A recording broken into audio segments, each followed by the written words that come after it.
Hello friends. पिछले topic में हमने कंट्रोल सिस्टम के कुछ बेसिक टॉपिक्स पढ़े थे। अभी और कुछ बेसिक्स टॉपिक्स रह गए हैं जो उसके आगे के आज हम पढ़ेंगे। तो फर्स्ट बेसिक टॉपिक है हमारा open loop system. Open loop system क्या होता है? In this system output is dependent on input but controlling action और input is totally independent of the output और change in output of the system. इसमें क्या है, आउटपुट जो है वो टोटली डिपेंड होता है इनपुट पर इनपुट और कंट्रोलिंग एक्शन आउटपुट पर डिपेंड नहीं करता है और ये किसी भी तरह का चेंज सिस्टम में नहीं लाता है। इसके कुछ एडवांटेज हैं और कुछ डिसएडवांटेज, और ये है हमारा basic diagram open loop system का। इसमें इनपुट, फिर कंट्रोलर, फिर प्रोसेस एंड कंट्रोल्ड आउटपुट। इसके एडवांटेज हैं simple to design and hence economical. ये डिज़ाइन करने में बहुत ही सिंपल है और बहुत कम कॉस्ट में बन जाता है। Very much convenient when output is difficult to measure. यह बहुत ही कन्वीनियंट है जब आउटपुट मेज़र करना बहुत डिफ़िकल्ट हो। Easy from maintenance. ये मेंटेनेंस के लिए मतलब हम इसे बहुत ही आसानी से मेंटेन कर सकते हैं। इसके मेंटेनेंस में भी ज़्यादा खर्चा नहीं आता है। Generally these are too troubled with the problem of stability. Generally there are not, इसके अंदर स्टेबिलिटी की कोई प्रॉब्लम नहीं आती है। डिसएडवांटेज, इसके डिसएडवांटेज हैं इनएक्यूरेट एंड अनरिलायबल। ये इनएक्यूरेट है और अनरिलायबल है। इसके जो भी रिज़ल्ट होते हैं वो कभी कभी इनएक्यूरेट हो जाते हैं। Can not sense environmental change. ये इन्वायरमेंटल चेंज को सेंस नहीं कर पाता है। To maintain quality and accuracy require recalibration of the controller is necessary time to time. इसकी क्वालिटी और एक्यूरेसी को मेंटेन करना टाइम टू टाइम ज़रूरी होता है। अब नेक्स्ट टॉपिक है हमारा, ये हमारा फर्स्ट था, हमारा सेकंड टॉपिक है क्लोज्ड लूप सिस्टम।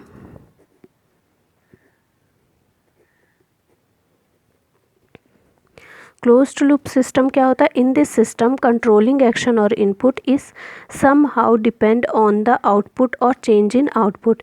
इसमें क्या होता है, जो कंट्रोलिंग एक्शन और इनपुट होता है वह किसी न किसी तरीके से आउटपुट पर डिपेंड करता है और ये आउटपुट में चेंज करता है। तो हमारा इसका बेसिक डायग्राम होता है,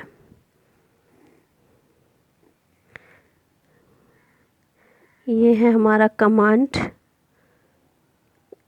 कमांड इनपुट, फिर आगे ये जाएगा ट्रांसड्यूसर में,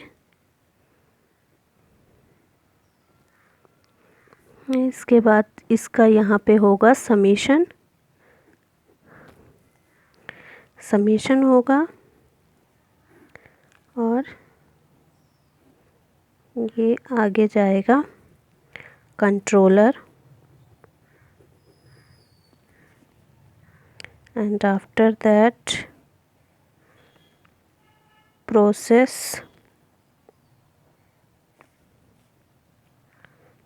to be controlled, और फिर ये जाएगा कंट्रोल्ड आउटपुट, और जो आउटपुट आएगा वो यहाँ से किस में आ जाता है? फीडबैक। ये हमारा फीडबैक एलिमेंट होता है, ये हमारा फीडबैक एलिमेंट।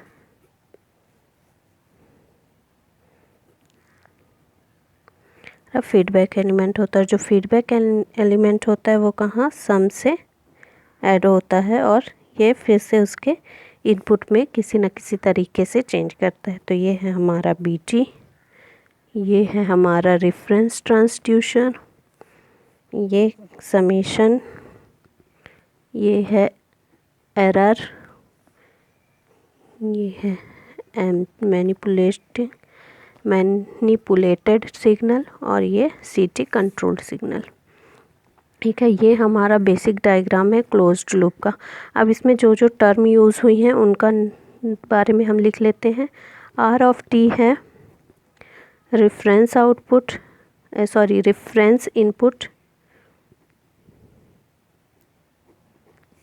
फिर है सी ऑफ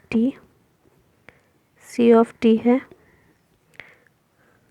कंट्रोल्ड आउटपुट,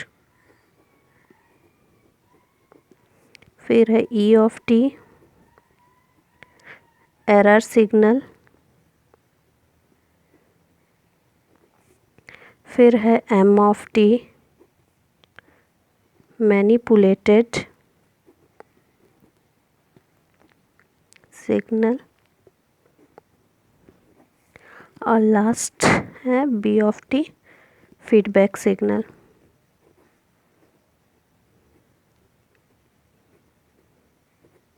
अब देखिए, ये तो हमने हमारा हो गया बेसिक डायग्राम क्लोज लूप का। अब इसके एडवांटेजेस क्या हैं और डिसएडवांटेजेस क्या हैं उसके बारे में भी हम पढ़ लेते हैं। एडवांटेजेस हैं, accuracy is always very high, there is reduced effect of, इसकी एक्यूरेसी क्या होती है, हमेशा हाई होती है, मतलब हमें जो भी रिज़ल्ट इसमें मिलते हैं वो एक्यूरेट ही मिलते हैं।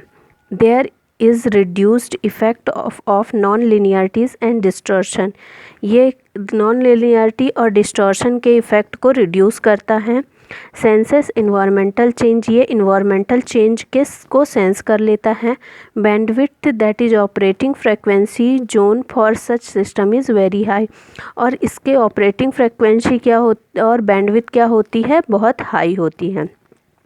अब इसके डिसएडवांटेज क्या हैं?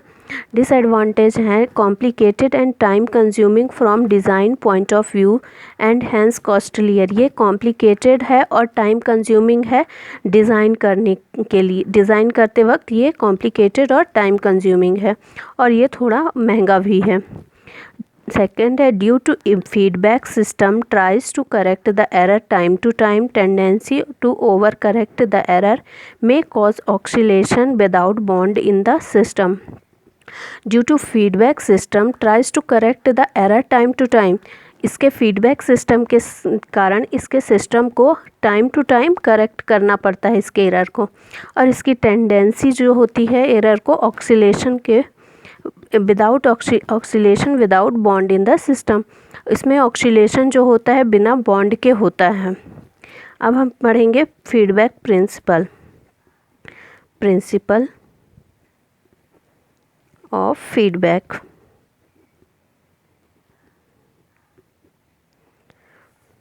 प्रिंसिपल ऑफ फीडबैक क्या है? Feedback is a property of closed loop system, feedback क्या है, प्रॉपर्टी है क्लोज्ड लूप सिस्टम की।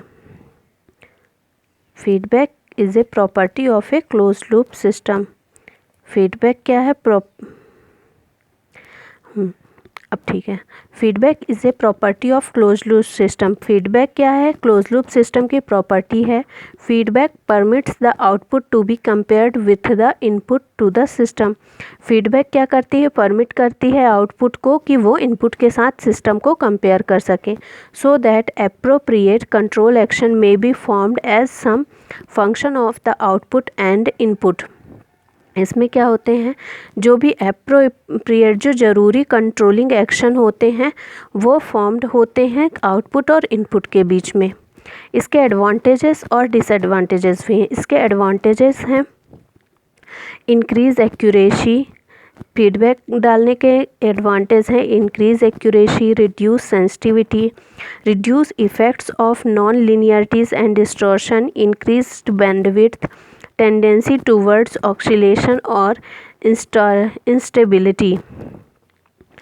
अब इसमें हमने फीडबैक तो आपने पढ़ ही लिया है कैसे होते हैं, इसके फीडबैक का भी सेम ही हम आपको बताते हैं। ये होता है इनपुट, यहाँ पे हम एरर डिटेक्शन होता है, एरर डिटेक्शन के बाद हम यहाँ जाते हैं कंट्रोलर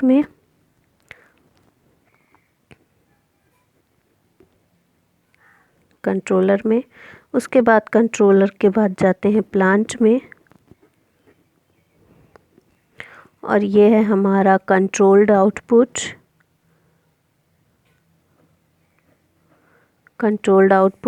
और यहाँ से हम लेते हैं feedback,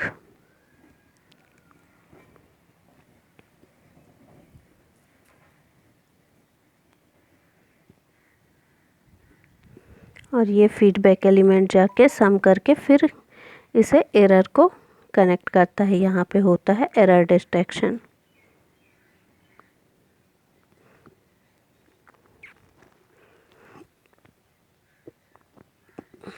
A basic control loop with negative feedback. A basic control loop with negative feedback respond to reduce the error between command input and the controlled input. जो बेसिक कंट्रोल लूप होता है, अगर उसका फीडबैक विथ हमेशा किसके साथ होता है, निगेटिव फीडबैक के साथ होता है, जो कि रिड्यूस करता है एरर को और कमांड देता है इनपुट और कंट्रोल्ड इनपुट दोनों को. Controller is required to process the error. ये हमारा बेसिक कंट्रोल लूप जो है वो हमेशा किसके साथ होता है, विथ निगेटिव फीडबैक के साथ, जो रिस्पॉन्ड करता है रिड्यूस करने के लिए, किसे, एरर करने के लिए, और कमांड देता है किसे, इनपुट और कमांड इनपुट और कंट्रोल्ड इनपुट को. कंट्रोलर क्या करता है, controller is required to process the error signal such that the overall system satisfies certain criteria specification. Controller क्या करता है, कंट्रोलर रिक्वायर होता है प्रोसेस के एरर सिग्नल को फाइंड करने के लिए और सिग्नल को सेटिस्फाई करने के लिए, जिससे कि हम सिग्नल से सेटिस्फाई हो रहे हैं या नहीं. फिर है सम कैरेक्टरिस्टिक्स. सम कैरेक्टरिस्टिक क्या है फीडबैक की, reduction in effect of distortion signal, फिर reduction in steady state error, transient response and frequency response performance and sensitivity to parameter change. देखिए क्लोज लूप सिस्टम जो हमारा होता है वो एक ह्यूमन आई की तरह होता है. ह्यूमन आई क्या होती है, जब हम किसी चीज़ को देखते हैं हम उसे ऑब्ज़र्व करते हैं, फिर वो हमारे ब्रेन, जो हमारा ब्रेन होता है वो कंट्रोलर की तरह वर्क करता है, और जो हमारे नर्वस सिस्टम होते हैं वो एक कनेक्टिंग मीडिया होते हैं. हमने कोई चीज़ आँखों से देखी फिर उसे ऑब्ज़र्व की, आँखों से देख के उसे ऑब्ज़र्व किया, ब्रेन जो है वो कंट्रोल करता है हमारे सारे एक्शंस को, वहाँ पे उसको इमेज को समझाता है, फिर उसके आगे आके जो नर्वस सिस्टम होते हैं ब्रेन से आइस तक के, वो हमारे कनेक्टिंग मीडिया के रूप में यूज़ किए जाते हैं. फिर है अब हम किसके बारे में पढ़ेंगे कंट्रोल सिस्टम में, फीडबैक कैरेक्टरिस्टिक. फीडबैक कैरेक्टरिस्टिक क्या है, one of the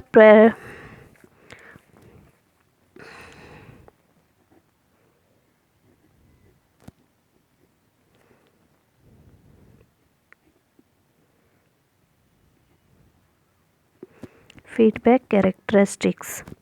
feedback characteristic है one of the primary purpose of using feedback in control system is to reduce the sensitivity of system to parameter variation.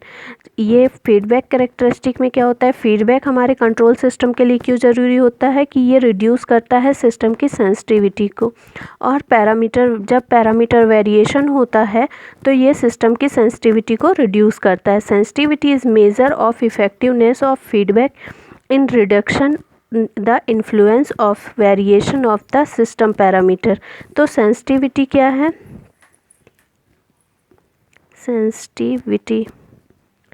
sensitivity क्या है, percentage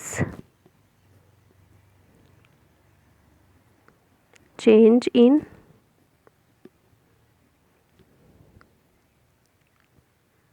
T of S और upon में percentage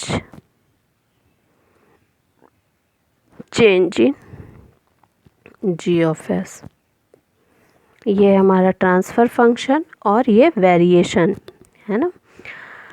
तो अब चलते हैं हम ट्रांसफ़र फंक्शन की ओर. ट्रांसफ़र फंक्शन क्या होते हैं,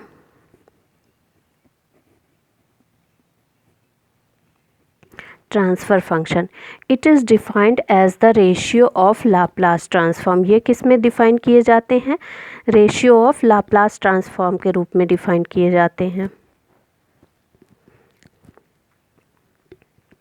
ये लाप्लास ट्रांसफॉर्म के रूप में डिफ़ाइन किए जाते हैं. Laplace transform of output of the system to Laplace transform of input under the assumption that all initial condition are zero. Initial condition में क्या होता है, ये ट्रांसफ़र फंक्शन जीरो होते हैं, और ये दोनों किस में बताए जाते हैं, लाप्लास ट्रांसफॉर्म में. तो जैसे कि हमने एक बना लेते हैं, हम एक कंट्रोल सिस्टम बनाते हैं, है ना। तो ये हमारा पूरा हो गया सिस्टम। अब ये हमारा क्या है, इनपुट, और ये हमारा निकला क्या, आउटपुट, है ना। अब इसका लाप्लास क्या होगा, लाप्लास में क्या होता है, लाप्लास ट्रांसफॉर्म मतलब आर ऑफ एस, ये हमारा सिस्टम, और ये हमारा C of S controlled output, ये हुआ हमारा लाप्लास ट्रांसफॉर्म। अब हम लाप्लास ट्रांसफॉर्म मतलब P of S upon Q F S, है ना, transfer function.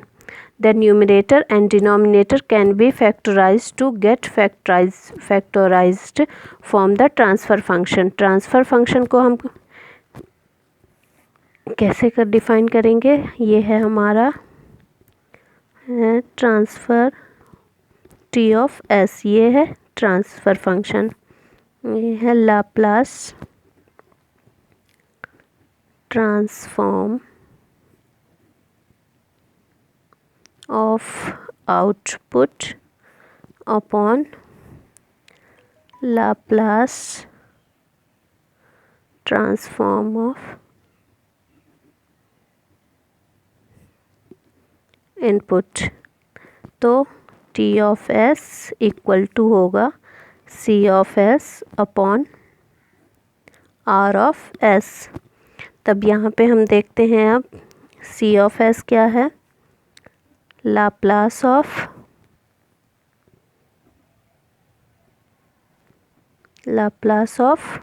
C of T, R of S है Laplace of R of T, और T of S equal to transfer function. तो अब हमको यहाँ पे क्या पता चलता है, ट्रांसफ़र फंक्शन में हम इनपुट और आउटपुट को लाप्लास ट्रांसफॉर्म के रूप में लाप्लास ट्रांसफॉर्म के रूप में उसका रेशियो निकालते हैं। ट्रांसफ़र फंक्शन में हम पूरे सिस्टम के में जो इनपुट दिए होते हैं और सिस्टम का जो रिजल्टेड आउटपुट होता है, उनको हम लाप्लास ट्रांसफॉर्म में रेशियो के थ्रू ट्रांसफ़र फंक्शन निकालते हैं। तो characteristic of equation of A transfer function, if it is equation obtained by equating denominator of a transfer function to 0 whose roots are the poles of that transfer function। अब कुछ properties होती हैं transfer functions की, transfer function की कुछ property होती हैं। तो क्या प्रॉपर्टी होती है, the transfer function of a system is Laplace transform of its impulse response, that is, if input to a system with transfer function is an impulse and all initial value are 0, then output will be p of s। Transfer function की पहली property क्या होती है, ये impulse response में क्या होता है, इसके इनिशियल वैल्यू क्या होती है, 0 होती है। इसका इनपुट हमने दिया अगर p ऑफ s दिया है, और इसकी इम्पल्स और इसका इनिशियल वैल्यू 0 है, तो इसका आउटपुट क्या आएगा, p ऑफ s आएगा। सेकंड होता है that system transfer function can be determined from the system differential equation by taking the Laplace transform. तो इसका सेकंड क्या है, इसके जो हम सिस्टम के ट्रांसफ़र फंक्शन को निकालते हैं वो लाप्लास ट्रांसफॉर्म के रेशियो के थ्रू ही निकालते हैं। थर्ड है the system differential equation can be obtain from the transfer function by replacing the S variable. इसमें से एस वेरिएबल हटा के की जाती हैं। The stability of A time invariant linear system can be determined from the characteristic equation. इसमें क्या होती है, टाइम इनवेरिएंट सिस्टम की कैरेक्टरिस्टिक होती है, वो डिटरमाइंड होती है। The roots of the denominator transfer function is independent of the input if simply gives the input output relationship। Transfer function किस पे इंडिपेंडेंट होते हैं, इनपुट पे इंडिपेंडेंट होते हैं। अगर उस पर सिंपली इनपुट आउटपुट का रिलेशनशिप्स दिया हुआ हो। इसके बाद है highest power of the complex variable in the denominator of the transfer function determine order of the system. इसके कॉम्प्लेक्स सिस्टम बनते हैं जिसके डिनोमिनेटर में कॉम्प्लेक्स सिस्टम आ जाते हैं। Thank you for watching.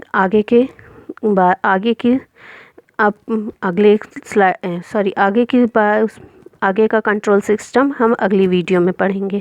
Thank you for watching.